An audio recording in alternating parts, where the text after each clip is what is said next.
The Edge at 11 starts now. Tonight on The Edge, an explosive night in Garden City. A house fire rattles a neighborhood. And this home has been on our news before. Fox 2's Dave Kinchin reports. A home security system captures a car bashing through the garage of a Garden City house and taking off moments after a big bang on the 6500 block of Silvio Street. 6:20 this evening, we received a call of a house explosion. If you look closely, you can see some smoke coming from the house right before that car barged through the garage. As for the explosion, it put firefighters to work right away. Crews made entry quickly to see if there was any occupants. No occupants were found. Made a quick knockdown of the fire. After that, there's a preliminary investigation underway. We asked investigators about the car spotted leaving the scene. It's a joint investigation by police and fire department of Garden City, so if they find anything out, then that remains to be seen at this time. If by chance this house looks familiar, that's because it's the same one where 32 neglected cats were discovered and rescued by the Michigan Humane Society and Garden City Police Department 5 years ago. Investigators calling it a horrific case of animal hoarding at the time. The home was condemned after officials issued numerous city code violations for too many pets living inside. There was a situation in the house a few years back, yes. Does it say occupants? Unknown. Fire officials do say there were no injuries at all, including no injuries to fire personnel, so that is some good as they continue to investigate, again, with the police department to sort out many questions here tonight. In Garden City, Dave Kinchin on The Edge. Well, also tonight, disturbing developments in that deadly hyperbaric chamber explosion in Troy, which killed a 5-year-old boy. Now, according to documents, the owner of the facility took pictures of the child while he was on fire. Awful. And that was followed by some heinous texts. And Fox 2's Jessica Dupnack is joining us live in studio with more on this. And it's just really troubling all the way around, Jessica. And we both know that this scene was jarring for even the most seasoned first responders who responded back in January when this happened. That new digital evidence, text messages that came out in court from the owner, Tamala Peterson, seemingly mocking that little boy, questioning why he didn't do anything to put out the fire that engulfed him. Arrests on Monday were a really big first step. The owner of the Oxford Center, Tamala Peterson, and 3 employees arrested and charged this week. Peterson, now facing murder and manslaughter, gave Troy police a literal run for their money when they moved in for an arrest. She did run, which was our officers found a little odd. They caught her a couple doors down, then seized her electronics, computer, and cell phone she allegedly tried to wipe clean after 5-year-old Thomas Cooper died when the hyperbaric chamber he was in caught fire and exploded. In text messages that came out in court, Peterson seemingly mocked the helpless child, sending photos of him burning from security footage, saying, quote, "If my leg was on fire, I would at least try to hit it and put it out. He just laid there and did nothing." The loss of a child is one of the most horrific things that any family can go through. That same forensic dump of her cell phone showed another string of messages where Peterson seems to want to cash in on the hyperbaric treatments. Someone asked her about treatments for erectile dysfunction, and she replied, quote, "Whatever gets bodies in those chambers, LOL." It's important to be very careful in the treatment that you seek, the money that you spend, and do your research. 2 of those employees, Alita Moffitt and Gary Markin, bonded out already. The theory of prosecutors is the crew fudged records on the machines to avoid spending on mandated maintenance, and a lack of ground wires caused the spark that led to the deadly explosion. Defendants involved should have known that there, was a chance, a reasonable chance that we would see this kind of outcome. So Tamala Peterson ruled a flight risk in this situation, given a $2 million bond. She ran from police, and also, Taryn, you reported earlier this week she withdrew some currency. Well, she had some Iraqi currency, yeah. A Chinese visa. Her husband is a forensic accountant. There was fears that because this was a cash business, that they were stashing cash everywhere, and that that's another reason why. But there's, all of this was just so troubling. Anyway, unimaginable for a parent to deal with this. But yet, now when even more information, and you hear about these text messages and how purposeful, allegedly, this all was, it just really, you can't wrap your mind around it. Yeah, the tone of those text messages. And as of tonight, still in custody on that $2 million bond. Okay. All right. Well, thanks for that. Hey, Jessica, thank you.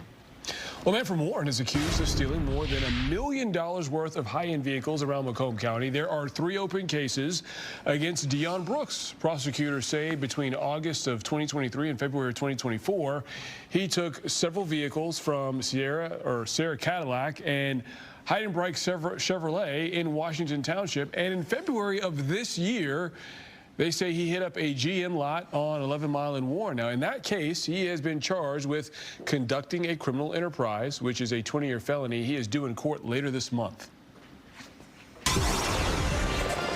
Well, if you enjoyed today, you might really like what's coming tomorrow. Temperatures in the 70s or close to 70.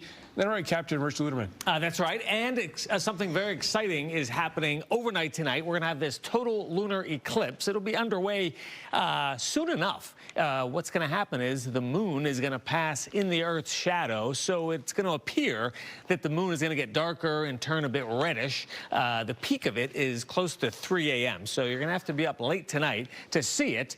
But it's going to happen, and Mother Nature is going to cooperate. By sunrise, it is over. Let's talk about our weather coming this way for Saturday with showers, even a few rumbles of thunder possible. It's this storm here in the Rockies. Still a good 36 hours from us, and that's why tomorrow we're going to enjoy a beautiful late winter day. You know, in the 7-day forecast, you're going to see that next Thursday is the official start of spring. So we're making progress. Very quiet across the central Great Lakes. A few more clouds up there around Cadillac and Traverse City. Again, live pictures from the bridge.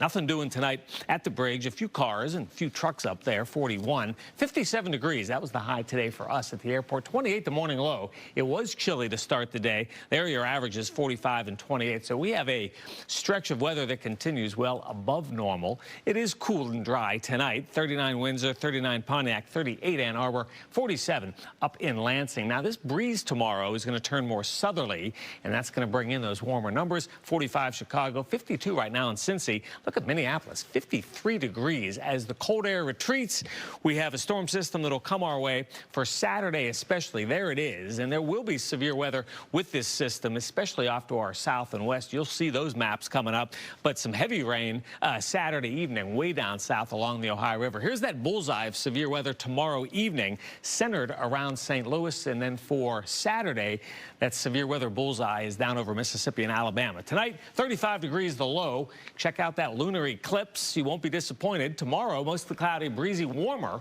up to 68 with a little oomph.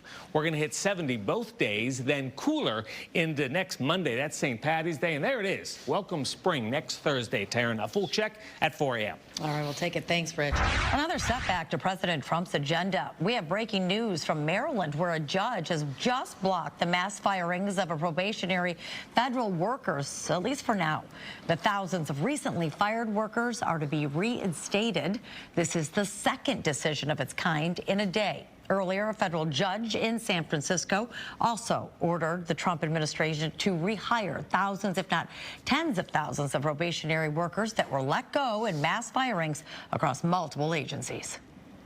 Wall Street's sell-off hits a new low today as President Trump escalates a trade war, and it dragged the S&P 500 more than 10% below its record, which was just set last month. But despite an uncertain stock market, the president says he will not back down on tariffs, especially in Canada. Been ripped off for years, and we're not going to be ripped off anymore. No, I'm not going to bend at all. Aluminum or steel or cars, we're not going to bend. The president's remarks came hours after he took to Truth Social to threaten European Union leaders with a 200% tariff on wine, champagne, and spirits. This was in response to the planned 50% tax on American whiskey, which is set to go into effect in April. The European Union and U.S. alcohol sector quickly condemned the idea, saying it will only hurt consumers by driving up prices. Extremely concerned. We really want to say to policymakers in the EU and in the US, enough is enough.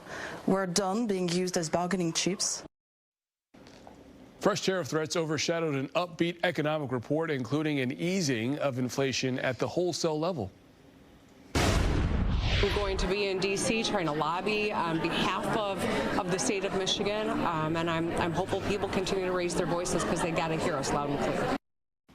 Message received. Well, today, Michigan Governor Gretchen Whitmer met with President Trump in hopes of stopping the recent tariffs.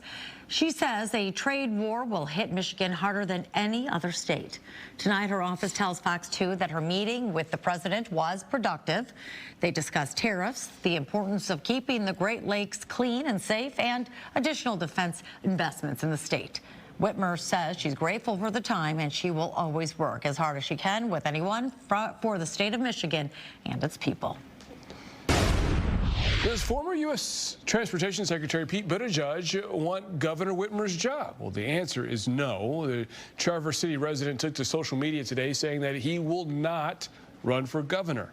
He also ruled out running for the open U.S. Senate seat. Buttigieg says that he remains enthusiastic about helping candidates who share the same values.